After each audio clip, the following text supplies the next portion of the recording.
తప్పి తిరిగినట్టుగా మమ్మల్ని ఎందుకు కలగజేసితివి? ఈ భయము విడిచినట్లు మా హృదయములన్నీ వెనుక కట్టిన పరిస్థితులు ఈ దాసుల నిమిత్తము ఈ స్వాతంత్ర నిమిత్తం తిరిగి రమ్ము. ఇక్కడ మనం చదవబడినటువంటి భాగంలో వారు అంటున్నారు,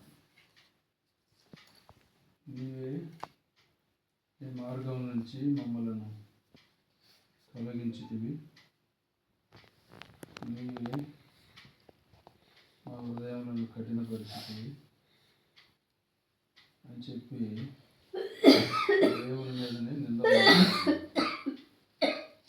దేవుని మీద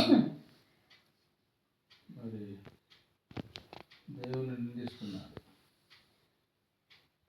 ఎందుకు ఆ విధంగా జరుగుతుంది అని మనం గమనించినట్లయితే వారి యొక్క స్వనీతిని ఆధారం చేసుకొని వారు అలా దేవునికి దూరం అయ్యి, నీవే మమ్మల్ని దూరం చేసినావు, నీవే మమ్మల్ని విడిచిపెట్టినావు అని చెప్పి దేవుని మీద నిందలేస్తున్నారు. వారి పాపములు వారు ఒప్పుకోకుండా, వారి యొక్క బలహీనతలు ఒప్పుకోకుండా, వారి తప్పిదాలను ఒప్పుకోకుండా, నీవే నీ మార్గంలో నడవకుండా చేసినావని చెప్పి మరి దేవుని పైన నిందలు మోపేటువంటి జనముగా ఉన్నారు. అలా ఉండడం ద్వారా మనకెంతో ఇక్కడ రాయబడింది, మా శత్రువులు నీ పరిశుద్ధ ఆలయమును త్రొక్కి ఉన్నారు. కనుక వారి యొక్క అవిధేయత వల్ల దేవునికి దూరం అవుతూ నీవే మమ్మల్ని దూరం చేసినావని అంటూ ఉన్నారు.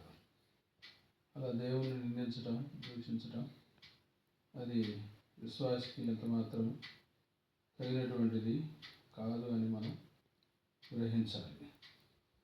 ఇక్కడ యెహోవా మనకు చేసిన వాటన్నిటిని బట్టి యెహోవా ఉపాధ్యాయమును, యెహోవా స్తోత్రములను గానము చేయు.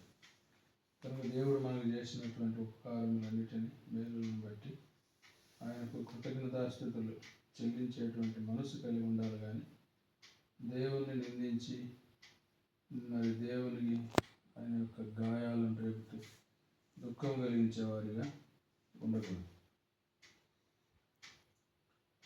అయితే ఇక్కడ దేవుడు మనకు వారి యావత్ బాధల్లో ఆయన బాధనందను, ఆయన సన్నిధి దూత వారిని రక్షించను. కనుక మనం పొందేటువంటి బాధలన్నిటిలో మనములను బట్టి ఆయన బాధనందినవాడిగా ఉంటాడు. ఎందుకు అని మనం గమనించినట్లయితే, నేను మరి భూలోకంలో పుట్టించి, పెంచి, పెద్ద చేసి, మరి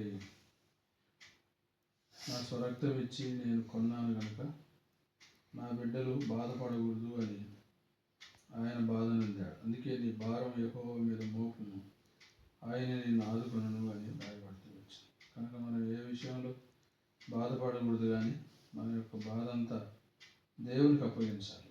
ప్రభువా, ఇదిగో ఈ పని ద్వారా నాకు బాధగా ఉంది, ఈ ఆర్థిక ఇబ్బంది ద్వారా బాధగా ఉంది, ఈ పరిస్థితుల ద్వారా నాకు ఇలా ఉంది అని చెప్పి ప్రభువుకు మన భారాన్ని అప్పగించుకోవాలి. ఆయనే బాధ తీర్చే దేవుడు, నెమ్మదిచ్చే దేవుడు, రక్షించేటువంటి దేవుడు. అంతేకాకుండా ప్రేమ చేతను, తాళింపు చేతను వారిని విమోచించి, కనుక ఆయన ప్రేమ కలిగినటువంటి దేవుడు. ఆయన ప్రేమ చేత మన యావత్ బాధల్లో నుంచి మనం రక్షించి, విమోచించి, మనలను ఆదరించి సంతోషపెట్టేటువంటి దేవుడుగా ఉంటున్నాం.